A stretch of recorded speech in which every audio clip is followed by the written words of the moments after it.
Hey, it's Jordan with TYT and TYT Network. We're here at Iowa State University in Ames, Iowa, where Senator Ted Cruz just wrapped. Senator Cruz was a little bit late, so former Fox News host Glenn Beck had to pick up the slack. When Cruz got on stage, he got right into his stump speech, saying Obama has unlawfully executed all these actions, and on day one, he's throwing them out. We will repeal every word of Obamacare. The persecution of religious liberty ends today. He was going to go after Planned Parenthood on day one, and he also said that he's going to abolish the IRS. We should abolish the IRS. I will instruct the U.S. Department of Education, which should be abolished.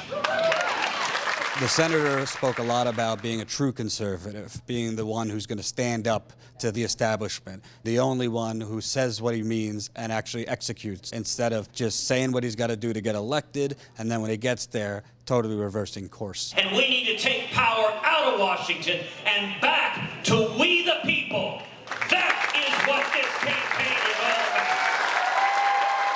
about. Afterwards, we caught up with a few supporters, some undecided, some gung-ho. We're not looking for deal makers. We're looking for a higher standard in someone and a constitutionalist. Donald Trump called Ted Cruz an anchor baby yesterday. Obviously a derisive term that offends a lot of people. It doesn't even make sense because his mother was born here. What do you think of that? I think he's nuts.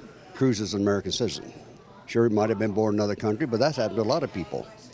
Do you think the term anchor baby is offensive that Donald Trump used? I don't think it's right. I think it ought to be the other way around. He's acting like a baby, a kid that hasn't got his brain screwed on yet.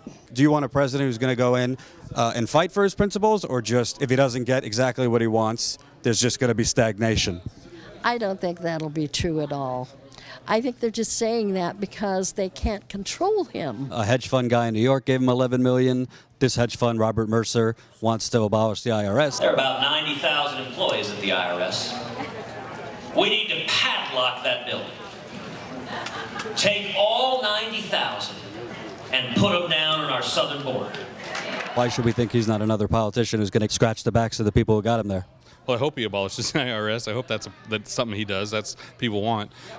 You know, I guess from what I understand with a lot of the money, and I know some of these big guys are giving money to the super PACs. I also understand that, you know, some of the other donations that you see come from some of these bigger guys are actually their employees. It's some of those type of deals. Financial institutions. Yeah. I've sat down with him. I've sat down with his wife several times, and his dad, and just honestly trust him. You know, he's actually gone after a lot of those people and hasn't backed down, and is very consistent in what he says and what he does.